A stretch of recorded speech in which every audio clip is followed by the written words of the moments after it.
Specifically been focused on caregiver decision-making and looking at caregiver outcomes longitudinally for patients, caregivers of patients who have undergone LVAD therapy.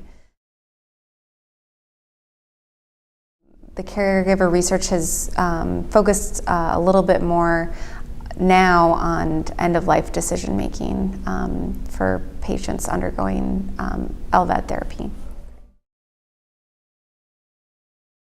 My session was caregiver bereavement and end of life, and focusing specifically on what happens with caregivers at the end of life and how we can help support them. I think the main thing is that caregiver burden is real.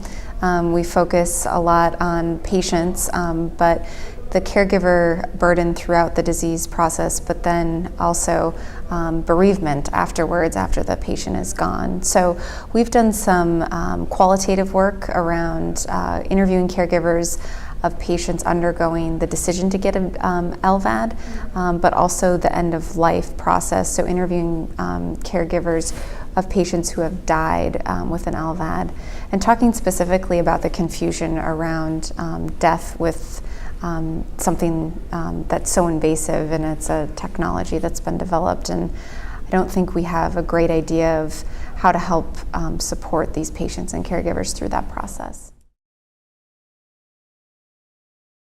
We found really that there's confusion about, first of all, the process of death with an LVAD, but second, the fragmented integration of palliative care and hospice at the end of life, and then lastly, the ethical and legally permissible care of patients with an LVAD at the end of life.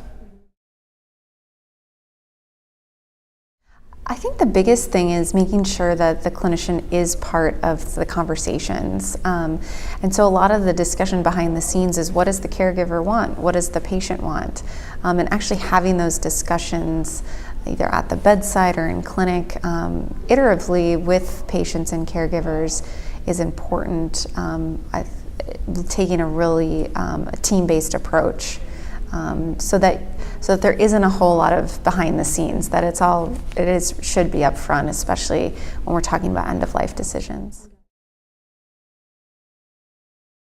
I work inpatient for the majority of my time, and we have found that most patients with an LVAD die in the hospital. So I actually do have quite a bit of experience of death with an LVAD and turning it off. I think one of the things that we need to work on specifically is that when a patient is nearing death, a lot of times the clinical team will go to the caregiver or family and friends and ask when it is appropriate to turn off the LVAD. And that places a great burden and a lot of stress on that person or persons, where they feel like they're pulling the plug, when in all actuality the patient had probably already passed. We just needed to turn off the VAD. Creating some more language and guidance around that. Is that actually necessary, that we ask patients and caregivers, should that be a medical team decision? And if it is something that we are going to ask patients, the patient's caregivers, how can we ask it in a way so that they don't feel stressed and burdened, like they're giving up or they're pulling the plug? There's a lot of discussion. There are guidelines from ISHLT that were put out in 2013 that don't specifically address end-of-life care or processes. There's a couple of deactivation checklists in the literature that talk specifically about an algorithm to follow and what should happen prior to deactivation.